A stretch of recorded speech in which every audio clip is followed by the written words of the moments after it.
Hey everyone, welcome to the Renovation Theory podcast. We are working to break down walls and build bridges through authentic conversations through this podcast. We're your hosts. I'm Pat, and this is Britt. Hey everybody. Today we're going to talk about the idea of nationalism and what that means for us as both citizens of a country and citizens of the world.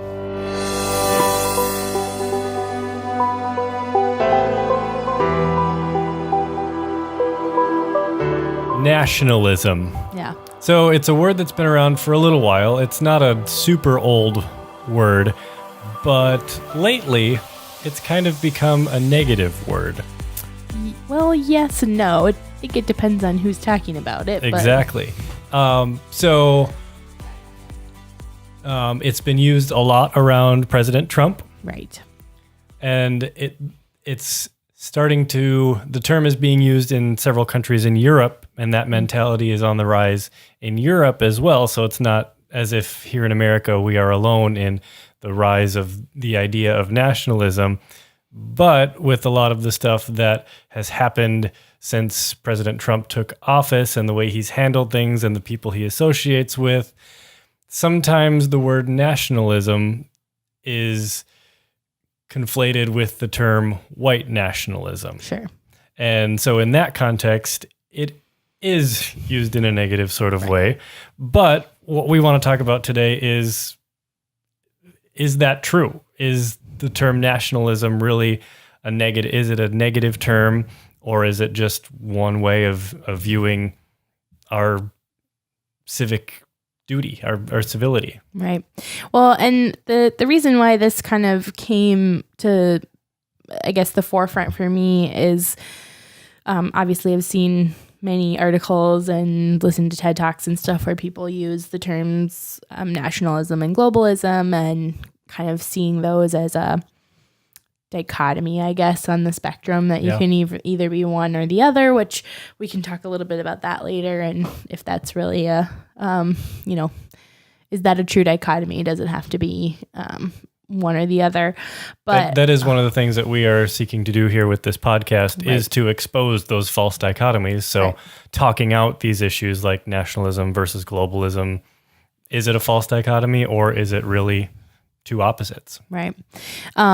But before we get to that, I just recently we went to the funeral of a good family friend of mine who he was in his 90s, and they were talking during his funeral about how he was he was Japanese American, and he was in an internment camp, and it brought back memories of my grandpa's family, who's also Japanese American, and my grandpa wasn't, but his family was in an internment camp in Arizona as well.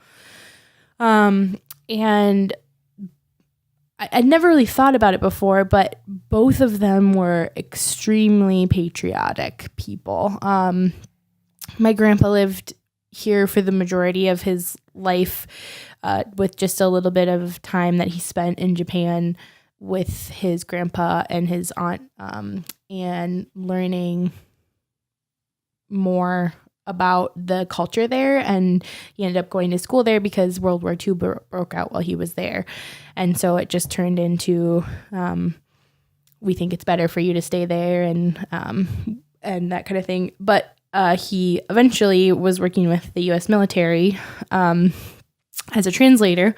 And then Ken, this other man that we went to a funeral for, was also in the military as well.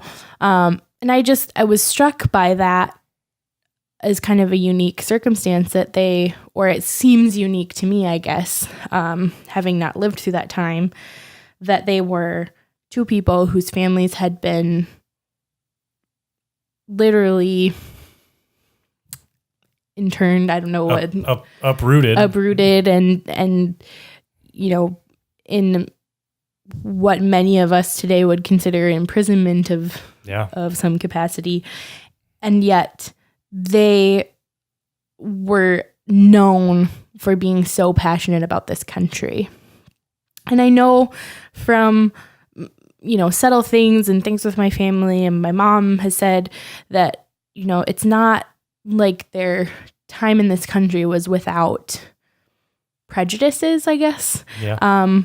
but at the same time being accepted in a different way than maybe other ethnicities tend to be, that it hasn't been as much of an uphill battle for them as other ethnicities that I've, seen and witnessed. And so it just struck me that, how does that, if we take that lens, and it's, I wasn't there obviously, but I've heard my grandpa talk about the experience, and it's the closest thing that I know to what a lot of the stuff that's going on right now in our country. And we've listened to some stories around the families that have had their kids taken away, and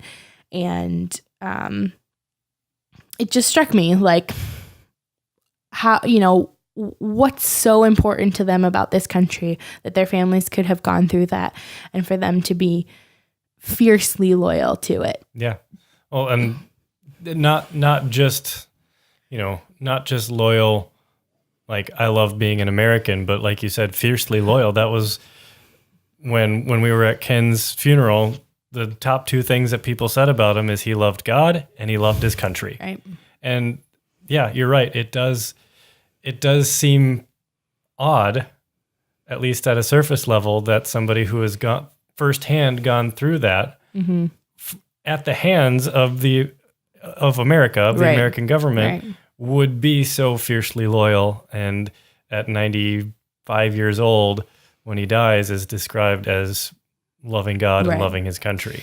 Yeah, I mean, and for Ken, to have like him entering the military, it was not long after his family was in this internment camp. So there was something, an understanding, and just peeling back the layers a little bit further of what I know of Japanese culture, and that loyalty is so much ingrained in that culture. Yep.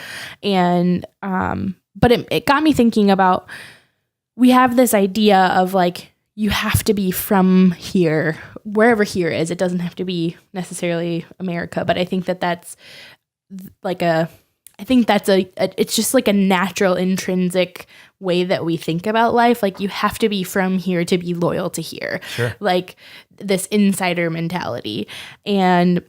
But when you think about, or when I think about like these people that are literally marching miles to try to come into this country, and it's like, they're seeking something so much that they left their country of origin to in hopes. I mean, in seeking this idea of what could be, and kind of leaving the loyalty of their country behind. Well, sometimes they were forced out. Sure. Like there are refugee and asylum seekers that are don't want to have anything to do with their country or the way their country is now, or can't because of their religious or political beliefs or stances. But the point still stands. They see what could be, and they've got that degree of hope in coming to America that will fix that. Just like the loyalty to what they know is less than the hope of what could be, I guess is what I'm trying to say. And so it's just interesting that it's like, we have this, there's a lot of people that I've talked to that have this mentality that it's like, if you weren't born here, then you can't possibly be looking out for the greater good of this country. And I just think that's interesting. I roll. Right.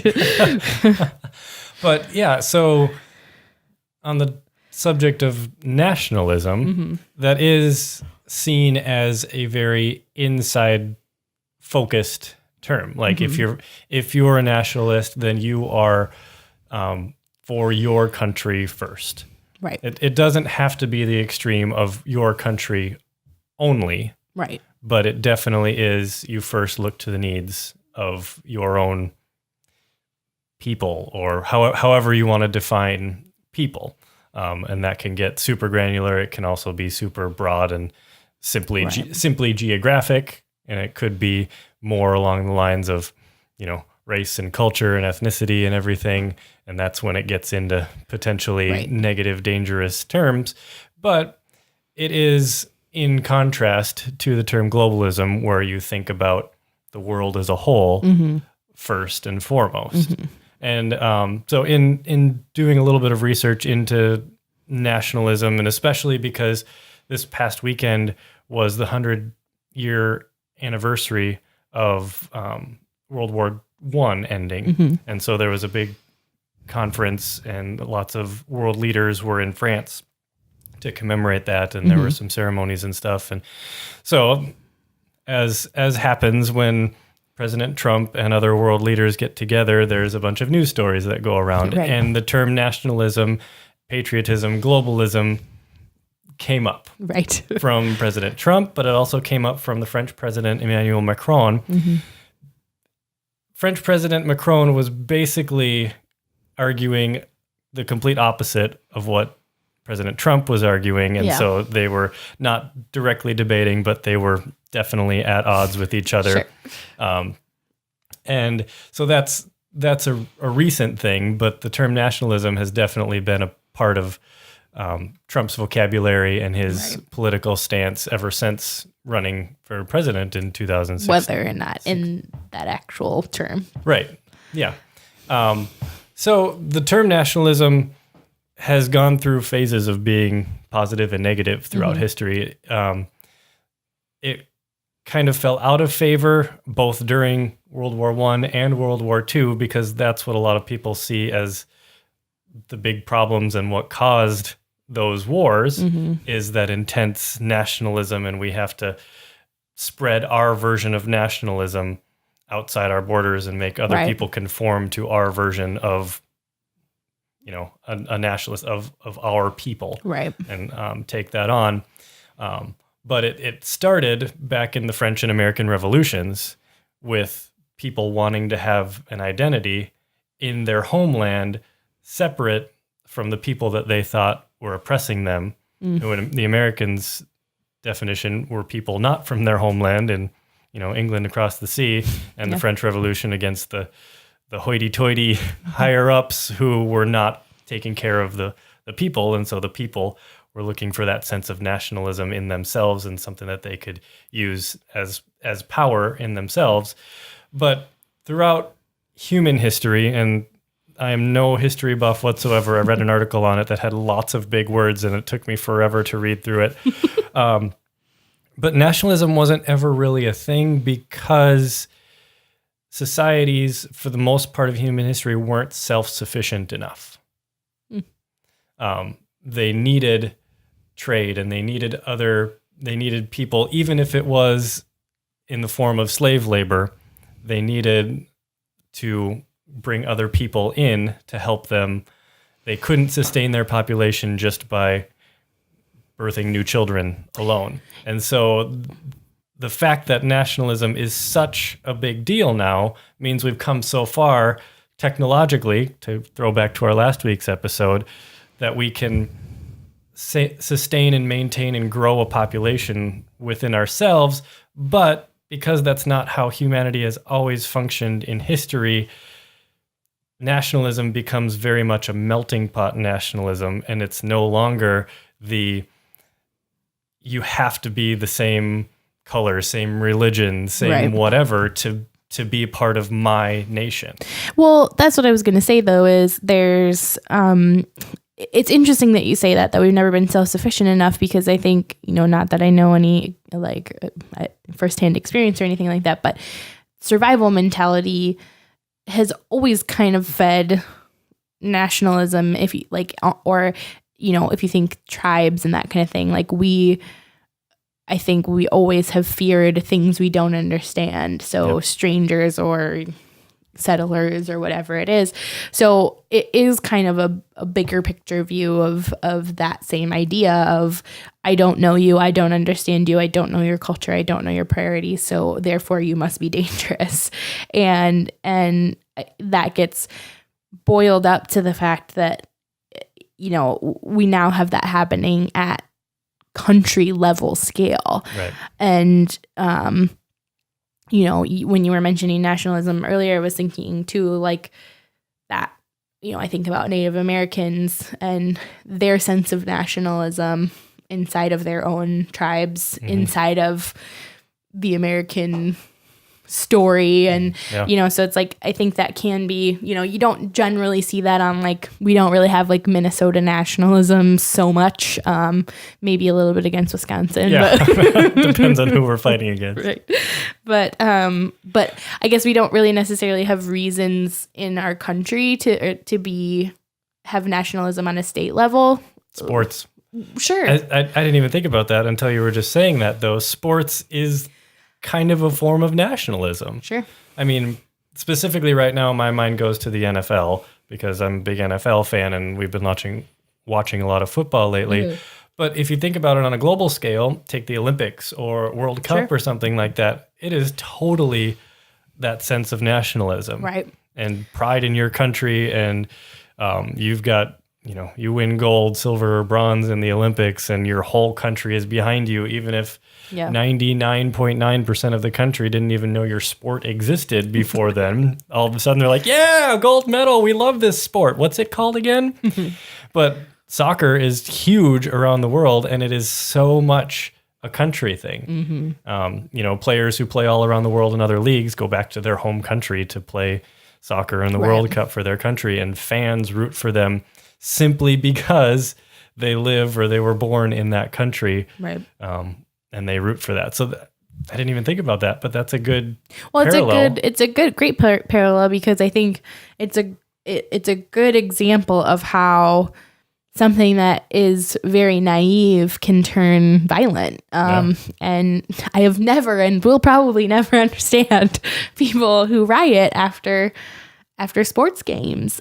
But I think that there is that sense of like my emotions are so involved in this that I don't know how to physically contain that. And I think that sometimes can happen or does happen at a bigger level as well. And, obviously not with sports, but I think that kind of showcases the same emotions on a smaller scale. Sure.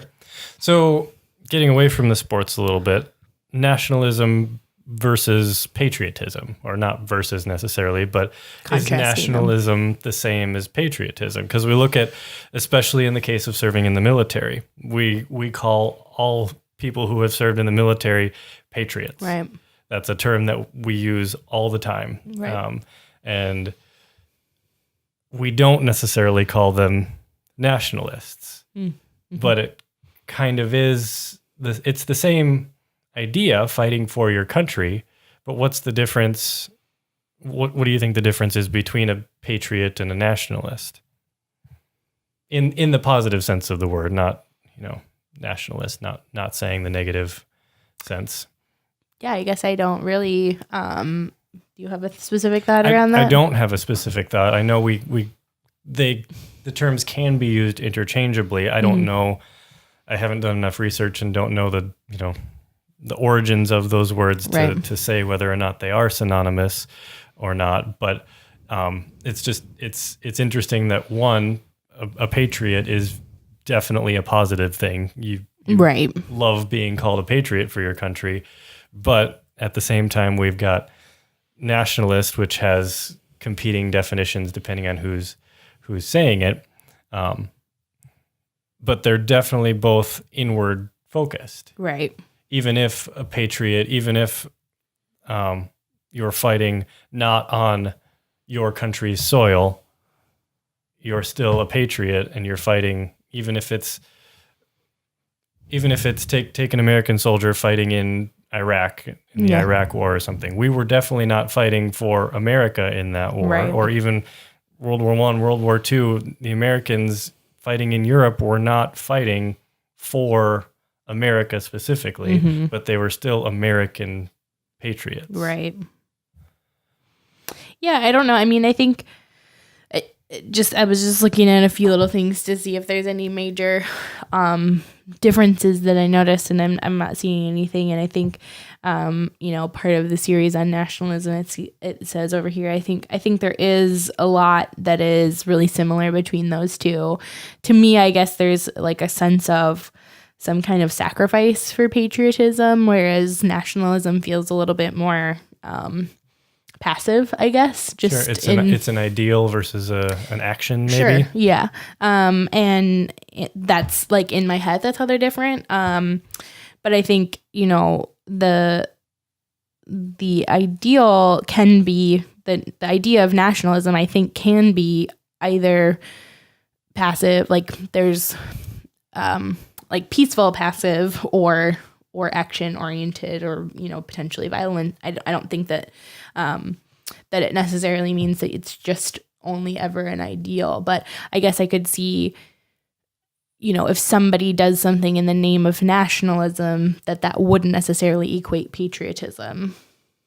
Could it be something more along the lines of like physical country is more of a patriot thing, but nationalism could be like we were saying, like a different ethnic group, sure, or a religious group, or something like that. It yeah, doesn't maybe have to be a country so much. I don't know. It's just thinking out loud on that one. But it is. I go back to some of the stuff that President Trump and President Macron were kind of saying, and President Macron is definitely pushing. He's part of the European Union, and wants all of those countries to have trade and good relationships with each other, and that's definitely a sense of globalism, even on a smaller scale within a smaller continent like Europe. But is it globalism, or is it bigger nationalism? I would say that's globalism. Okay, because you've got multiple different countries and a lot of different people groups. Now it's a bigger union that all represents one entity, and has governance over the whole thing to some degree. So it's different than just, we are the continent of North America, but we don't share laws with Canada or Mexico or any other countries. So if you're gonna go there, where do you draw the line between nationalism and globalism? Like, yeah, if you want to use that, the North American Free Trade Agreement, which is no longer a thing, but that's across country lines too. So is that a nationalist thing, or is that a globalist thing? And part of that is it is, yes, to band groups of countries together for trade and relationships between those countries, but it also provides more global relations because you don't have 800 little countries trying to negotiate everything with everybody else. You've got a bigger organization, a bigger group of people negotiating that for everyone that's a part of it. It's a union, so to speak. Mm-hmm. So there's that, and I would disagree that the European Union. Why can I not say European? European. I can't do it. I'm sorry, guys. I'm better than this. I'll try harder next time. I didn't even notice. I've done it several times. But is nationalism a threat in competition with globalism? And from what President Trump and President Macron are saying, if you listen to both of their sides, they are. Mm-hmm.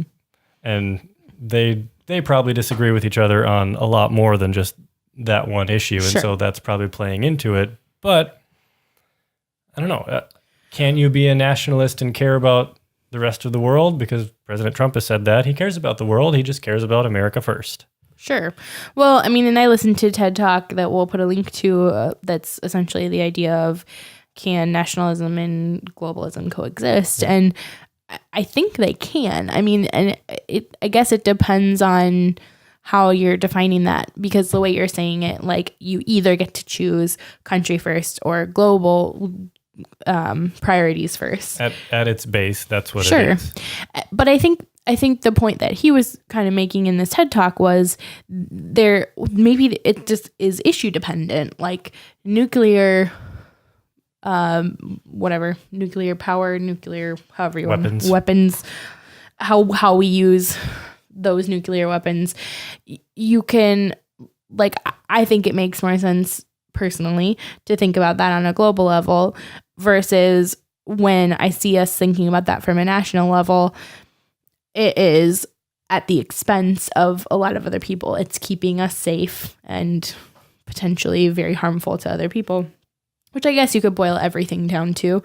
But, you know, I guess I feel like there are certain issues where us thinking of ourselves first puts so many other people at a lesser human level. And that's where, to me personally, that line is towed is, you know, can we be nationalist first on this issue without damning the rest of the world to death or whatever? And I think if we can't balance the fact that in this specific instance, use whatever example that he was saying, nuclear power or war weapons, can't talk, nuclear weapons, global warming, and I can't think of what the third one he said was, but anyways, that those are all issues that are, they're beyond the power of one country to control the conversation and inside of itself, versus, you know, how we manage our economy as a country or whatever the case may be. While it does have effects outside of ourselves, it can't not. The conversation can be a little bit more contained to what do we think is best for us as a country. It's not a black and white line by any means. It's not. But, you know, I do think that to have that conversation or to think about it in a way that they're not mutually exclusive, no matter what. If you choose to say, I'm going to prioritize nationalism, you're choosing to downvalue other conversations that are hard to have in a nationalist forum, I guess is the way I kind of see it. Okay, so I see what you're saying, and I agree that there are certain things that we should be focused on more of a global solution. Global warming is really a good one, global and all. But there are other issues where I think nationalism and globalism are competing ideas. Mm-hmm. Like you said, there are times when nationalism gets in the way of thinking of other humans as humans. Mm-hmm. Immigration. Right. If you are so focused on your group, whether that's a civic group, ethnic group, whatever group that is, if you're so focused on your group that you can't let other people in, mm-hmm. then that is a problem, because then you think of other people as less than the people in your group. And yes, immigration is definitely a buzzword, and it's a gigantic topic that is definitely not summed up in nationalism versus globalism. Right. It's a much bigger issue than that. But I almost, just to bring it down to a level that I can talk about personally with some more firsthand experience, what about cliques? Like junior high, high school, we all have experience with cliques and groups of people. And you were a part of some groups and you were not a part of other groups, and you wanted to be a part of some groups and you weren't able to for whatever reason, or me personally was, is that, can we, like, can I, in my head, to rationalize, or not rationalize, but to kind of wrap my head around this, is that an okay parallel to think of a clique as a nationalist mentality? Because it's not impossible to get into a clique or into another group, say in high school or whatever. And so as a nationalist in that argument, you are not completely exclusive. You don't not want other people in your group. You just want them to join your group exactly by the rules that you've put out there in your group so that they can be a part of it. Once they follow those exact rules, you pass the test. You're one of us. Sure. And kind of following that parallel through a little bit. So what do you think the motivation is of a clique of not letting new people in? I think it goes back to a little bit of the fear of the unknown. Just familiarity and control is a lot of it. Mm-hmm. If we've got a group of, 7, 8 people that really get along well with each other, why would we upset that balance? Because Right. bringing in the unknown, like what if this person doesn't really get along with us, or what if we don't get along with them? Yes, I was listening to a book today, and it's one of those books that I wasn't sure if I really loved it, and then all of a sudden, in the middle of the book, there's this line that it was basically other people are the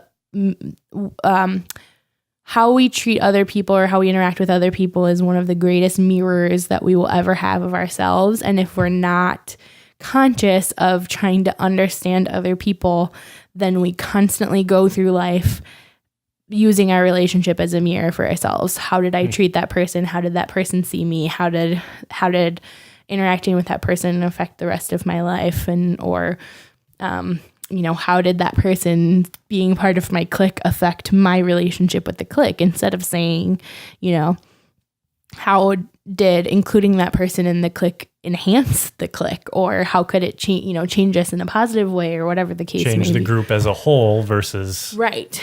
me. Yeah, and it was just such an interesting.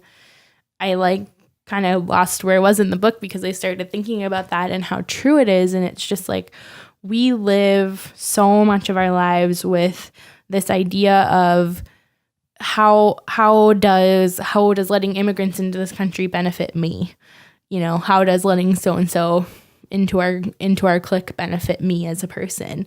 And I think that really defines the difference in the kind of the two camps around immigration that I've heard, which is, it's not about you, basically, is one side, and the other side is,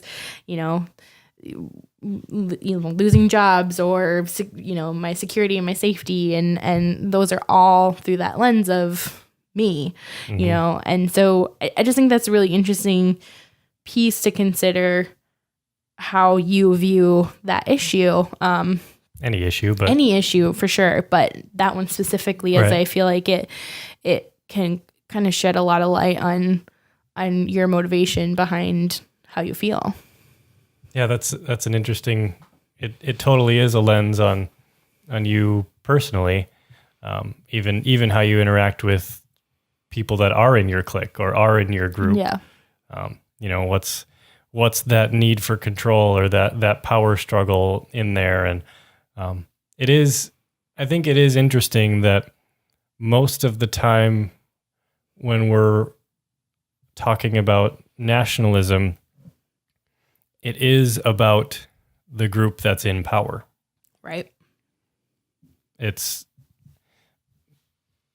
maybe not at first with, say, the American Revolution. We weren't necessarily the ones in power, but we gained that power through that sense of nationalism. And even if you take it to the extreme of white nationalism and the alt-right and stuff like that, technically those are that's the group of people that have held power in our country for a long time. And so, and maybe I need to do some more research into that, but at least from my experience, anytime nationalism has been used, it's a white dude. Well, if you think about, going back to the Revolutionary War, and like it was kind of anti-nationalism that started kind of the new nationalism, I guess. So it is just, I think it can be kind of a common set of beliefs that morphs into nationalism that maybe isn't exactly nationalism at first. It was just agreed dislike of the other option. I would argue that was nationalism versus globalism in that case. Interesting. The Americans were fighting for their country. They were fighting for their idea of nationalism, versus England is trying to conquer the world. Sure. I mean, not conquer the world maybe, but they wanted to own a part of the world that wasn't a part of England.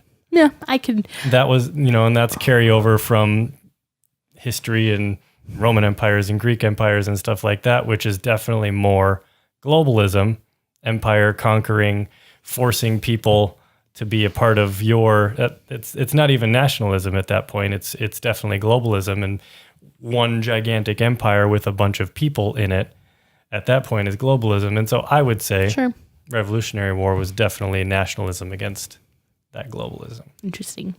I guess, I guess I could see that. We're watching Man in the High Castle on Prime right now. And so that's just an interesting study in that. If you don't know anything about it really briefly, it's kind of the premise is, it's not exactly this, but at a very high level, the premise is what if Germany had won World War II? Yep. And so I guess, I don't know, I guess I see that a little differently in the sense that, I mean, I know where you're going with that somebody's goal is ultimately world domination. But I don't know, I guess being that that's never happened, I don't know if I can truly call it globalism. Sure. But it is interesting to see in this specific show, there's basically 3 sections of the country. The middle section is essentially ungoverned. What is the East Coast? Well, yeah, the East third, we'll call it, is the I can't remember what it's called. It's part of the Nazi Reich. Yeah, the Reich. But I mean, there's a different name for it that I can't remember. But anyways, and then Japan controls the other third, basically. And so it's interesting to me, like, you know, it's not the interesting part about it is not, it wouldn't be a very interesting story if it was like, all of North America is part of Germany and whatever, but part of what makes it interesting and they lived happily Nazi ever after. Right. But that the clash between the two cultures and how those cultures infused with the existing cultures. The 3 cultures, because there's definitely Americans taking up the majority of these places. Well, yeah, that's what I'm saying, that there's, you know, like San Francisco is where part of the story is based. And so it's San Francisco culture merged with Japanese culture. And then New York is German culture mixed with New York culture. So it is really interesting. But I guess the reason I argue the globalism piece is it is yet to be a global nation. So I still see it as small nationalism versus bigger nationalism. But what's the point if you're going to call it all nationalism? What's the point of even having a term called globalism if we have yet to and probably will never get to that point? Well, that's the difference, I guess, between how I am defining globalism in my head, which is this idea of, like, not necessarily that we'd have one governing power, but that every nation that exists is working towards one common goal. Sure. And so, you know, whereas nationalism probably exists under some kind of similar government structure. But I don't know. I guess I don't know enough about globalism to know if there's people that opt for worldwide governance that everybody follows. Yeah, I don't know that that's the right definition for globalism either, because I don't think that's something we're all humans, and I don't think that's ever going to be a thing. We can barely get nationalism down, so how is globalism ever going to happen? But the last thing that I kind of wanted to talk about in relation to nationalism. So nationalism, in a lot of context, is about country, but there are 2 kinds of nationalism. One is that more patriotism, country devotion sort of thing, which would be a geographical thing. You live within the United States, you care about the United States, you're a nationalist, a patriot for the United States. Mm-hmm. But then there are other, like, religious or ethnic or cultural nations. So I think this definitely throws a wrench in nationalism, but you can be a part of multiple nations and have devotion and have nationalism for multiple nations, right? Like as a Christian, I am, I guess, a nationalist for Christianity, but I also live in America, so I'm definitely there's pride in my country, and so I'm a nationalist patriot for the U.S. Right. Well, I was just thinking, like, it could be totally possible that you would be I'm just trying to fabricate something in my head. So, like, maybe you were an Indian-born U.S. citizen Texan who is a Muslim who loves the Texans, and you are all of those things. Yeah. And, which, a lot of those things you probably wouldn't find all together in the same human, but it's possible. If you're out there listening, we want to know about it. We want to talk to you. But, even when I think about myself and all the things that I am passionate enough about to call myself, I ascribe to nerd culture or, like whatever it is that, to your point, it doesn't have to be like, I'm not just a U.S. citizen and a nationalist in that way or a globalist. Like, I can be, I'm fiercely passionate about Minneapolis being a cool city, But is my question is that nationalism? Are we ascribing, or are we breaking in Brittany's hierarchy? We have big nationalism, we have small nationalism, and now we've got micro nationalism. I don't know. At what point do we draw the line, or is nationalism more of a governmental, geographical sort of thing? And at that point, if that's how you're going to describe it, I have a hard time with, like, well, for a lot of reasons, I have a hard time with white nationalists and that whole argument. But if nationalism is a country specific thing, then it definitely breaks down when you try to make it any smaller than that. Right. But, like, going back to the example of, just peel back a few of the layers, but let's say an Indian-born American citizen, and maybe even if you add in the Texan piece, it's like somebody can care about the higher or the well-being of India, Texas, and the United States all at the same time. Mm-hmm. And I think sometimes we try to simplify things too much and say, you're either for us or against us. We've talked about this before. You're either for India or you're for the United States. And that's not the case. Like, I have many friends who are either from here and have moved to other countries, or are from other countries and have moved here.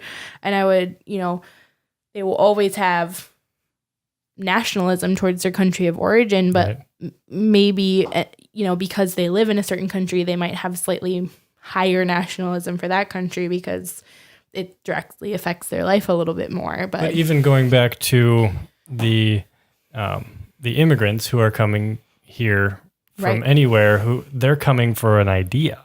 Right.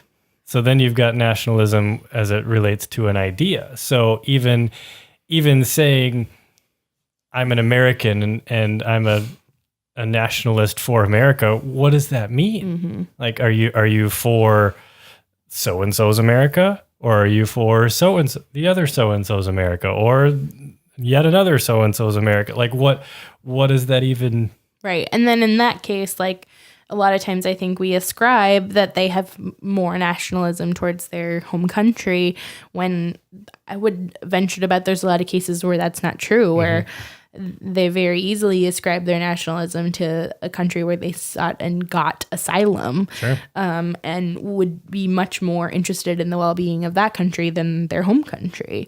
Yeah. So I think, it's not necessarily, I guess I see it as a semi-fluid thing that, I would say my prioritization of nationalism has definitely been a fluid piece in my life, as you agree more or less with who's in power and who's in control and the conversations that are being had. And there have definitely been certain times in my life where I feel like ascribing to my U.S. citizenness is less important to me because I don't want to be seen as part of that whole. And there are a lot of people that have threatened moving to Canada lately. So, I don't think I'm the only one in that. So it's interesting to me because I think we need to think of it as something that's semi-fluid, that, just because sometimes that nationalism is rallied behind whoever's in control, if we don't feel that way, that doesn't mean we don't care about the greater good of the country. It just means that our alignment isn't in the same place. Yeah. It's an interesting thing, especially in a country where we will change leaders at least every 8 years. Right. And, it's, if you're fiercely loyal to a brand of nationalism, how does that change? Right. In 4 or 8 years when that brand of nationalism is no longer the predominant or the top down brand of nationalism. So it's just to kind of wrap this up, I don't know. I still don't know whether I think nationalism is a negative word. I've never, up until the past couple years, I can't say that I've thought very much about nationalism. Sure. And my role in nationalism. But I know there are negative connotations to it, just with the associations, but I don't think I know it's not as black and white as that. It's definitely not an insult, I don't think, in a lot of cases. And there's got to be there is a fine line, middle ground, where globalism and nationalism need to coexist, right?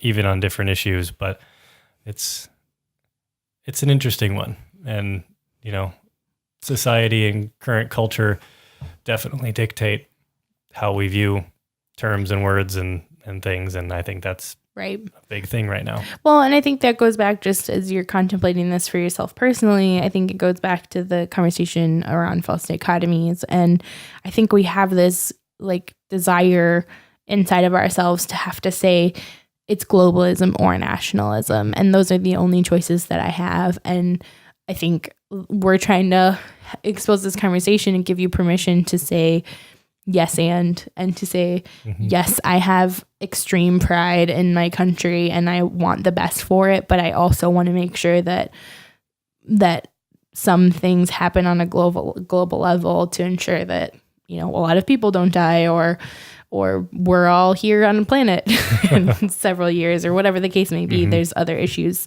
that apply in that level. And so I guess, as you're thinking about that for yourself personally, just, how can you continue to check what you believe and say, are these things mutually exclusive? Am I so loyal to an idea that it's downplaying other human beings? Right. Kind of going back to what you said. I think that's a definite line where we should force ourselves to question whatever it is we believe in: nationalism, globalism, patriotism, whatever. When it comes in conflict with other human beings and you all of a sudden think of others as less than human, then right. I think that's definitely where either one can become negative and toxic, for sure. But we would love to hear your thoughts on for sure. nationalism versus, or nationalism and globalism coinciding, whatever that looks like for you, or however you view those terms. We'd love to hear what you think about them, or if you have any experience with that on a personal level. Let us know. You can head over to Facebook and find the Renovation Theory Facebook group, and we love to get some discussion going there around each one of our episodes. And if you haven't subscribed to our podcast, subscribe. Thank you for listening. We really appreciate it. But hit that subscribe button in your podcast player or on YouTube. These are all up in video form. If you want to see our lovely faces, you can subscribe there as well. And if you haven't checked out our website yet, we include a bunch of relevant resources with each of the blogs that we create. So we'll link to some of the articles we mentioned, the podcast we mentioned, as well as just some other articles that might help you as you process through the topic on your own. Yep. So that's renovationtheory.com, and we will see you next week.